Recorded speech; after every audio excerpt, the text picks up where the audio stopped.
Wala, sobrang foggy na. Samahan niyo ako. Baka makatulog ako dito. Buwitan natin sa Taguro. Ganda na itsura. Grabe yung condense. Lah! Bobo nga to. Kung nag-hazard ka na tapos nagbabato ka pa ng ganong basura. So ito ang napakalaking living room pagpasok natin. Yun, no? Pero diba ang daming pwedeng gawin talaga. And we are back with another video. So ngayon na lang ulit tayo nakapag-vlog. Night ride tayo ngayon, pupunta tayo ng Tagaytay. Dalawa lang ang pakay natin. So unang-una, ito yung parang pinakaunang long ride natin since nagpalit tayo ng radiator fan na worth 20k. Ang pangalawang gagawin natin ay meron tayong i-check na resort. Magpipicture ako doon, magdo-drone ako doon, kaya marami tayong dala. Grabe, parang mas busog pa yung dala ko ngayon kaysa nung nagdinggalan tayo. Ito yung extra battery na dinaanan natin para sa drone kasi alam niyo naman ng mga drone parang 15 minutes lang, minsan nga 12 lang. Kailangan mo na ibaba kasi mauubos yung battery habang nasa ere. So tara, biyahe na tayo. Sana hindi umulan, may dala naman akong kapote pero syempre mas mahirapan tayong magbiyahe. Gabi na nga, uulanin pa. Kasi hindi tayo makapag-vlog kasi wala naman akong wireless microphone. So let's go! Okay naman. Oops, ganda talaga ng side mirror nito. 20,000. Yan yung kapalit nun. Sheesh! Bomba nga. Woo! Sarap! Huwag lang talaga sana bumagsak ang ulan. Pero we are back with another video. So samahan nyo lang ako sa Tagaytay. Alam ko yung iba sa inyo ayaw ng night ride. Pero okay na yan para medyo may iba-iba tayo. Ang hangin. Wala pa tayo sa Tagaytay, ang lamig na. Ang pupuntahan natin ngayon, malapit lang sa breakfast at Antonios. So nakapag-ride na tayo doon dati, pero umaga yun. So mamaya ipapakita ko sa inyo yung resort na sinasabi ko, maganda yun. Sa tropa natin, napakiusapan tayo yung picturean, videohan kasi mahilig tayo sa ganyan eh. Aray ko, takti yung itlog ko. So at least diba yung mga kaka-picture natin eh napapakinabangan natin. Mga 2 oras sabi sa Waze, pero siguro baka mga 1:30 lang kasi naka big bike naman tayo. Hindi naman natin ito todo, pero kumbaga hindi tayo matatraffic, madali sa atin sumingit. Yan ang advantage kapag nakamotor. Tapos binabaan ko na nga pala ang quality ng ating video kasi okay naman ako sa 4K, pero para yung laki na rin ng file size ay medyo mabawasan. Tsaka sa totoo lang, kahit ako naman sa bahay nagpo 1440p na lang ako eh. Malinaw na rin, parang 4K na rin. At naka D-Log M nga pala tayo ngayon. Mas gusto ko makita nyo yung paligid kaysa yung parang cinematic. Hindi naman yun yung vlog natin eh. Hindi ako nag-aabol ng mga cinematic na. Hindi ko sigurado kung may load yung RFID natin. Sana meron. Calamba, SLEX. Ang daan natin ay Mamplasan as usual. Tapos Calax, yun. Cruise control. Ayusin ko lang yung ano, saan yung tali. Ang ingay eh. Temp check 82. Malamig eh. At naayos na rin naman to. Kumbaga ito lang talaga yung pinakaunang ano natin, long ride. Nakikita nyo yung nagbi-blink. Pang cruise control yan eh. Oo nga no, hindi ko nabanggit nung nasa casa. Kasi di ba nagpa-PMS tayo tsaka dinala ko to sa casa. Hindi ko nabanggit, pero kapag ganyan may something ata sa cruise control, try natin, kaya ba? Dapat 4th gear eh. Tapos ayaw pumasok. Wala, di tayo makapag cruise control. Kalimutan ko pa ayos.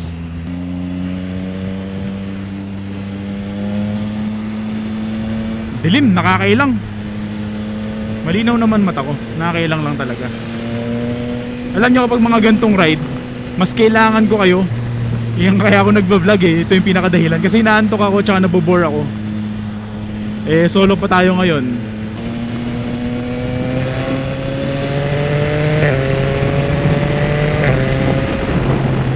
Woo! Ano ba yung todo ko?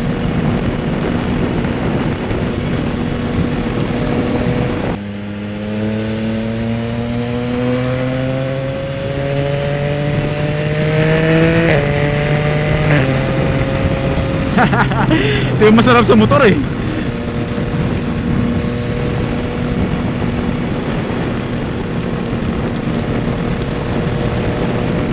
Dito sa Pilipinas, kung ano yung kaliwa, yun yung mas masikip. Lahat kasi nandun, dun tumatambay, dun nag-overtake. Tapos mapapansin mo yan, yung kanan, maluwag pero malubak. Isa pa yun, syempre parang natambay ka talaga sa kaliwa, ang papangit ng daan sa kanan eh. Sarap, nakakamiss gamitin itong XSR. Alam niyo, medyo nakakatuwa pala na itong XSR 900, tumataas yung value, nakikita ko. Tapos ang dami nang nagchat-chat. Tingin ko yung presyo niya na nilagay ko sa marketplace, naka 510 pa rin to eh, kahit di ko na binibenta. Nandun lang siya. Nakakatuwa lang kasi di ba lagi na lang yun yung iniinda ko. Ay! Charing.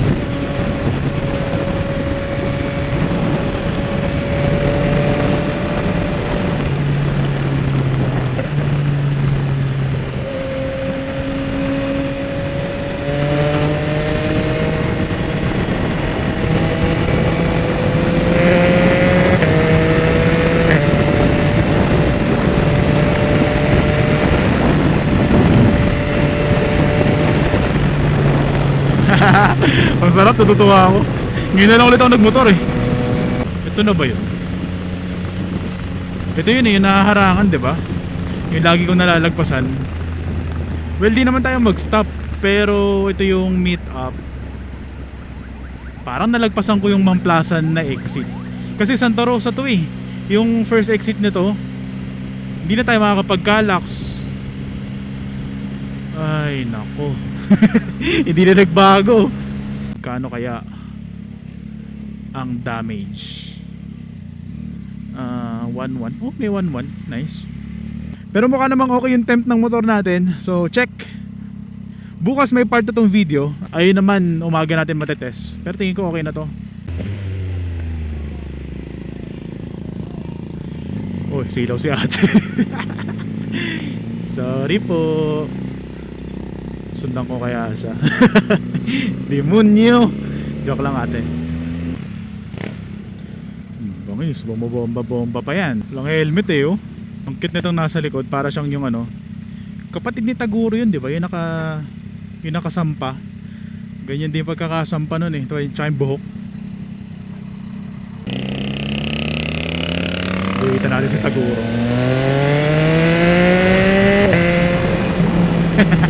Basic trip eh. Joke lang kuya.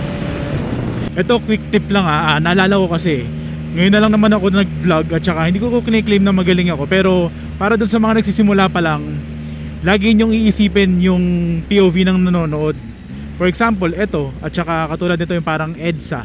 Wala masyadong lighting or parang medyo traffic, so boring. Kahit na yung mga gusto nyong i-cover na topic, ikwento sa mga viewers nyo, excited na excited kayo. Pag ganito magpipigil kayo, mas maganda magdaldal kayo dun sa medyo nakikinig na sila, maganda pa yung nakikita nila. Hayop ka. Yung pakabang mo, kinabahan talaga ako. So yun lang naman, madilim kasi to. Naalala ko lang. Woo! Lumalamig na. Pero hindi lang dahil sa hangin, kasi umambon na. Okay, may nalagpasan tayo dito. Parang alam ko sikat yun eh, Cafe Saigon. So hindi naman ako mahilig sa mga Vietnamese food, so try na lang natin doon kaysa mag Jollibee ako. Minsan lang naman tayo nandito. Ngayon ko lang to nakita. Nasaan na yun? Cafe Saigon. Tama ba yung basa ko? Aray ko. Ganda na itsura. Meron siyang second floor, tapos wala siyang aircon. Yung second floor niya parang mezzanine type lang. Mukha namang good choice tayo. Nakakatawa yung flag oh. Kala mo flag ni Hitler eh. Pasok tayo. Pakita ko lang sa inyo pero hindi na ako masyado magsasalita. Shy type ako eh.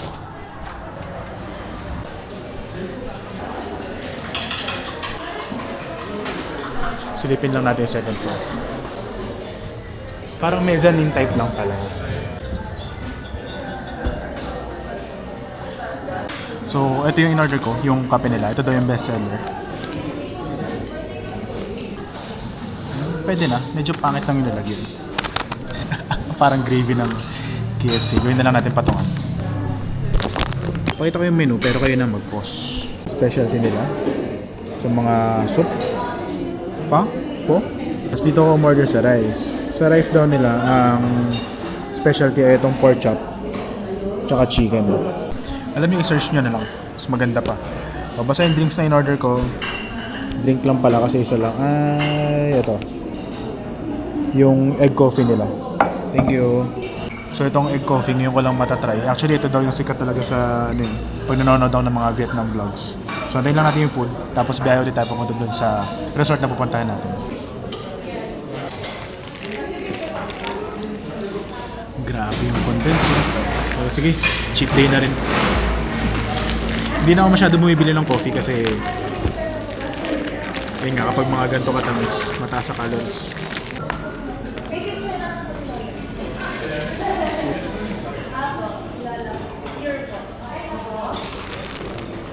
Sarap. Actually matamis. Hindi ko alam kung masarap, pero matamis.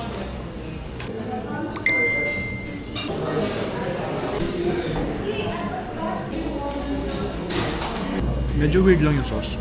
Parang yung sa fresh lumpia. So yun lang, di naman tayo food vlogger. Balik na lang tayo sa biyahe. Oh, mafagi-fagi na. May harapan tayo makakita. Kailangan na ba natin gamitin yung pinagbabawal na hazard? So ito, papunta na tayo dun sa resort. Ang pangalan ng resort na sinasabi ko ay Colocois Den. So pakita ko sa inyo dito. Yan, hingin na rin ako ng support. Resort yan ng tropa na humingi ng tulong sa atin para mag-picture, mag-video. Kasi nga mahilig tayo mag-video. Hindi naman ako expert, pero kahit pa paano nakakatuwa, diba, na yung kakapost natin, pagiging IG boyfriend natin, may nararating, may napapala. Wala, sobrang foggy na. Samahan nyo ako, baka makatulog ako dito. Oh, Tagaytay feels. Parang ngayon na lang ulit ako nakapagganto. Nakakamiss, ganito talaga yung totoong Tagaytay feels. Tagal na akong hindi nakakapunta ng ganto. Thank you. Dati kapag gusto mong mag extra work or gusto mong maging working student, ang options mo lang ano eh, magtatrabaho sa McDo, Jollibee, Starbucks. Parang ganun lagi yung pagiging work na maiisip mo. Actually pinangarap ko rin yun. Pero ngayon sobrang dami na nakakatuwa. Katulad nga nito, pa-picture natin, mapapakinabangan, mababayaran tayo ng konti. Tapos yung mga VA, di ba? Panahon ng mga VA ngayon, hindi mo na sila ma-judge na parang VA ka, yung parang hindi mo alam kung anong trabaho mo. Hindi. Ang dami nang kumikita ng malalaki ngayon na VA. Talagang tanggap na at saka respetado na sila. So kung luma pa yung mindset nyo, palitan nyo na yan. So nakakatuwa na grabe, sobrang daming opportunities talaga ngayon. So isa na to sa magagamit natin yung hobby at mga gantong kalokohan lang. Magagamit natin sa tama. So please support nyo tong Colocois din kasi part na rin ako nito. Pakita ko sa inyo mamaya. Tingin ko kailangan ko na skip, baka masira yung camera natin. So yun lang. Oh my goodness, wala na akong makita. Zero visibility. Zero visibility. Try ko nga punasan. Wala na kayo nakikita dyan, nakakahiya naman. Ito yung sinasabi kong nag-hazard kapag foggy na. Ang pinakaangal lang naman ng tao sa ganyan, yung hindi mo alam kung magle-left or magra-right, diba? Kasi syempre importante ang signal lights. Meron naman tayong ilaw, enough na ilaw para malaman na nandiyan ka eh. Kaya katulad niyan, diba, yung mga red lights. Pero, ewan, siguro matanda na yung mata niya.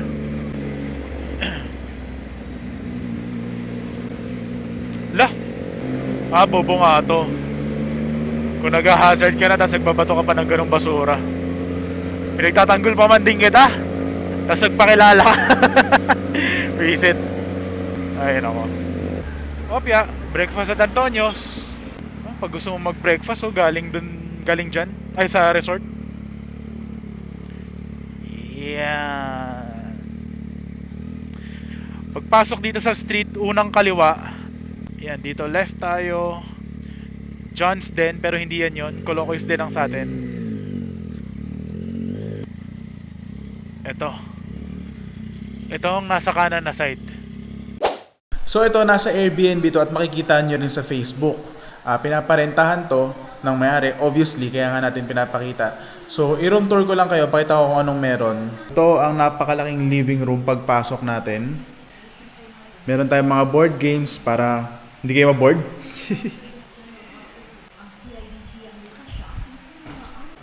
Dining table at sa kanan yung kitchen. Tapos meron kang view ng pool. Mamaya baba tayo, medyo malakas kasi yung ulan. Dito ako natulog. Ito yung isa sa room nila. One person. So dalawang kasya dito. Maluwag yan, komportable kayo matutulog. Kasi ako, komportable din ako nakatulog. Tapos dito may CR. Nagulat ako niyan kagabi, biglang umangat. Akala ko kung ano na, automatic pala. Walang yan. Pagpasok ng pinto kanina, meron ding room. Dito naman, dalawa. Isa, kasi may pull out yan dito, tas dalawa. Maganda yung mga room nila, maganda yung mga banyo, kasi nga, bagong-bago pa, lahat malinis pa. So, hindi ko na kayo i-walk through masyado sa lahat ng kwarto. Gusto ko lang ipakita yung pinakabahay kasi ang ganda talaga. Yung motor natin, oh. Kita nyo yung parking, ng lawak. By the way, sa parking pala kasya ang 5 kotse. So, ito yung parang pinakamalaking bedroom nila. Maayos na CR ulit. Bunk bed. 2, 1, 2, 1, 1. Kaya na mag-add. So maraming kasya dyan. Tapos meron tayong billiards dito. Billiards. Tingnan yung ginawa nila dito. Aesthetic. View dito. Yan. Ayan yung pool. Iyon, no? Tapos ito yung pool nasa likod natin. Ang nasa harap, nandito yung parang game room. Dito kayo magbabanding-banding. Kahit maulan, hindi kayo maboboard. Ganda, oh. Pwede kayo kumain dito. Meron TV na connected sa wifi. Magandang banyo. Meron tayong arcade. Hindi ko pa nabubuksan to. Pero diba, ang daming pwedeng gawin talaga. So yun lang naman, gusto ko lang din ipakita sa inyo real quick yung etong Colocoys din. At kung nagustuhan nyo, pwede kayo mag-inquire sa Domamoto page. Pero dumiretso na kayo doon sa Colocoys din, meron din silang Facebook page. Kung gusto nyo i-check yung mga available dates, laging updated ang Airbnb. So doon kayo pumunta din ng mga rates. So tapat lang to ng breakfast at Antonio's. Lakas na ng ulan. Binaba ko agad yung drone kanina. Anyway, tingin ko dito na matatapos ang vlog natin. Pasensya na, inapunta tayo ng umaga. Napagod na kagabi. So kung umabot kayo sa part ng video na to, salamat. Don't forget to like, share, and subscribe na rin para medyo lumago ang ating channel kahit nabihira na tayo mag-vlog. So again, thank you, ride safe!